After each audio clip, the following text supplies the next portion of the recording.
Magandang umaga po. Ilang subscribers ang umaalma sa tinatawag na fair use policy ng telecommunications company sa bansa. Kahit kasi naka-unlimited plan o unli ka, limitado pa rin ang data usage mo sa 1 gigabyte kada araw. Paglampas kasi sa limit, ililipat ka na ng network sa mas mababang internet speed para mabigyan ng pagkakataon ng ibang subscribers. May news to go si Bernadette Reyes. One to sawang internet surfing, sharing at downloading ng music at videos. Yan ang intindi ng marami kung unlimited data plan ang inyong smartphone.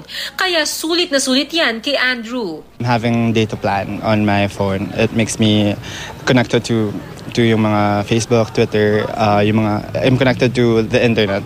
So especially sa school, when sometimes you have to research about something. If you're bored, you get to watch YouTube. Pero paano kung ang unlimited magmukhang tila limited?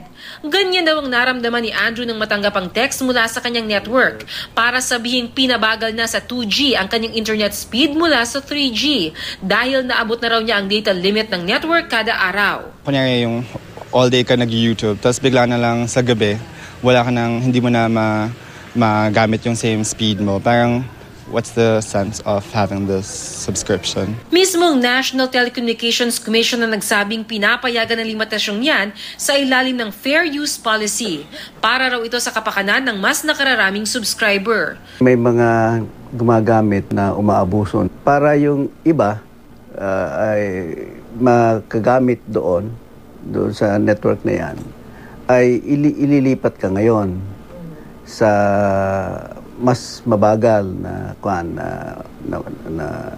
network, no? Para yung iba makagamit doon sa network na. Kasi inabot mo na yung ang tawag nila cap. Sulit pa rin naman daw ang 1 gigabyte kada araw na ayon sa calculator sa website ng isang telco, katumbas daw ng sabay-sabay na pagkonsumo ng 3,000 posts sa mga social networking site.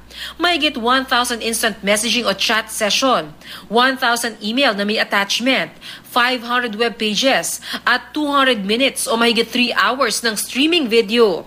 Pero para sa estudyanteng si Iza na nagtatabi ng halos 1,000 pesos kada buwan mula sa baon para sa unlimited data service, tila nadaya raw siya. I don't think po it's fair kasi po nagbabayad din po kami ng amount na gusto nila and gusto rin po namin ng good service. Hangad ng fair use policy na maging patas ang serbisyong ibinibigay ng mga telecommunication companies sa kanilang mga subscribers. Pero ayon sa NTC, obligasyon din ng mga telcos na ipaalam ang ganitong polisiya sa kanilang mga subscribers. Kung text na yun, niremind ka lang na ito ang mangyayari na kasi na-risk mo na yan. Pero dapat at the start, alam ng consumer yon. Kung promo yan, dapat nakasama sa promo.